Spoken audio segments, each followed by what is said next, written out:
Good Sunday morning, everybody. Pardon me while I take care of this real quick. Welcome to our Sunday morning edition of News Channel 3's video weather blog, Weather Overtime. Continuing to see some very quiet conditions in the Mid-South for now, but also looking at the possibility of more problems as we get into the rest of the week. Unfortunately, we're starting right about the time that we hit rush hour Monday morning and getting the kids out to the school bus stop. That could be a bit of a problem there. We'll talk more about the complete forecast coming up here in just a little bit. Let's see what's going on around the Mid-South right now, which basically amounts to cloud cover across the area. Downtown Memphis cleaning up after the Super Bowl of swine as Memphis in May starts to draw to a close on the banks of the mighty Mississippi and Tom Lee Park in downtown Memphis. A few clouds drifting on through, but otherwise not doing too bad out there. Clouds and sunshine at Wooddale High School in Memphis. Also looking at clouds and sun at I-40 and Whitten Road. Traffic light and moving along pretty nicely there. I-55 and Goodman Road looking off toward Horn Lake in the distance. At Baptist Memorial Hospital, very light traffic and good visibility. Likewise, good visibility, some more clouds looking back to the northwest around parts of East Memphis from the Germantown City Hall cam across the street from Germantown High School, where my son will be graduating in about a week. Looking toward around the area of St. Francis in Cordova, just south of I-40. Germantown Parkway, quiet, dry, everything moving along, and golfers out in force this morning at Windike Country Club in Memphis, getting some area practice around the golf links out there. So welcome to everybody. Hope everybody's getting some good practice in there. And view from the University of Mississippi at Central Lafayette County down at Ole Miss. Very quiet and a few clouds overhead, but otherwise not doing too bad. Let's take a look and see what's going on. We've got high pressure decently in control right now, but that's helping to scoot moisture off the Gulf of Mexico and up into the mountains, as well as some more moisture coming in from off the Pacific. As we go into tonight, high pressure will start to weaken and allow more clouds at first, and then as we get into very early tomorrow morning around sunrise, better chances of showers in the Mid-South. Thunderstorms in the red hatched area will be a better possibility back to the west of us. We'll be watching that with a lot of interest. That'll be overspreading the area through about dinner time Monday into early on Tuesday as our next round of showers and thunderstorms begins to head through the Mid-South. Again, doesn't look like entirely huge amounts of rainfall, but wet roadways and commute times in Memphis always spell just a bit of a problem. So it's definitely something you want to prepare ahead for so that by Monday, if you're going to be traveling Monday afternoon and evening and around Tuesday throughout the day, better chances of showers and thunderstorms will be passing through the Mid-South area once again. Your 7-day forecast today and tomorrow, temperatures very mild, back in the mid to upper 60s. Not expecting rain today, but better chances of rain showers as we go into Monday and thunderstorms possible as we go toward Tuesday.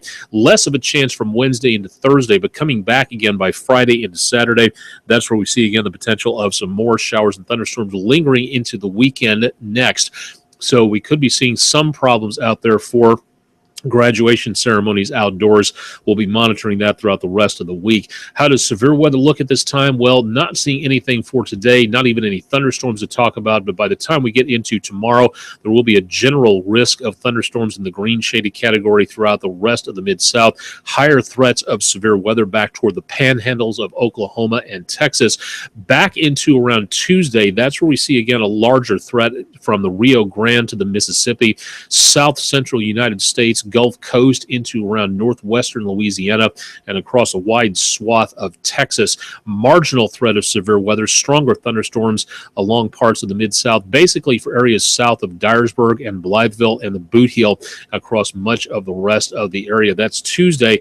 Wednesday at this time, again, it doesn't look like too much of anything, not too much instability, predictability at this time, a little bit too low for the course of the next several days out there. So we're just not seeing much of anything out across the Mid-South where it comes to widespread chances of severe weather. Possibility will be greatest on Tuesday, again with that marginal threat. We'll be watching that with a lot of interest. Probabilistic forecast is best, again, in that area of northwestern areas of Louisiana down to around southeastern Texas. So keep it tuned to News Channel 3.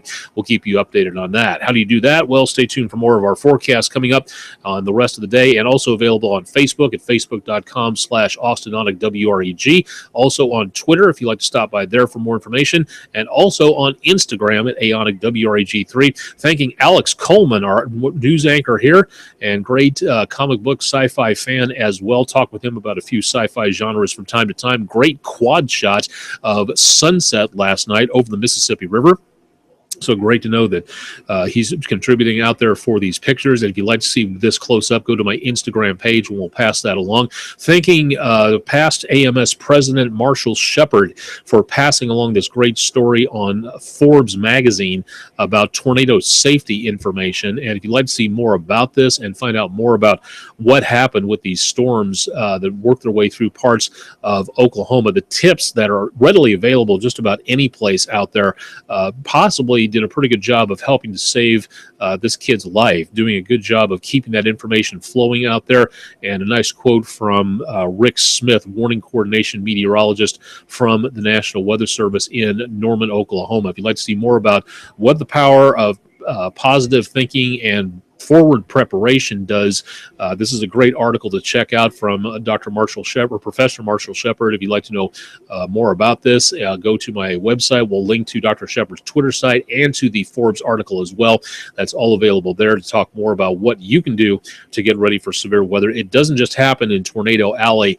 It needs to be practiced every place out there, whether it's in school, businesses, places of worship. Every place needs to know what's going on when it comes to anything involving severe weather. So definitely want to keep that in mind. Questions, concerns, ideas, articles to feature on here involving weather safety, emergency preparedness, emergency communications, things of that nature. Would love to know more about what you've been seeing out there. So forward those to me if you'd like to see those on here. Again, austin.onek@WREG.com for more information about what's going on. Stay tuned for more coming up tonight on News Channel 3 at 5. We've got the Hour of Power between 5 and 6, right before CBS News 60 Minutes. And, of course, we'll be on at News Channel 3 at 10 to wrap up the weekend for you as well. And then Todd Demers has his complete forecast coming up bright and early as we get into Monday morning. So keeping you informed here on News Channel 3 is what we do. So definitely want to stay tuned for more on that. And again, questions, concerns, ideas, email them to me at austin.onek@WREG.com if you'd like to know a little bit more about what's going on there or just have an idea. Complaints if necessary, but also suggestions are more than welcome. So stay tuned for more coming up on News Channel 3 on air and online. Live and direct, depending on when you're watching this. I'm meteorologist Austin Onek. Stay tuned for more coming up on News Channel 3 throughout the rest of the day and into early next week as well.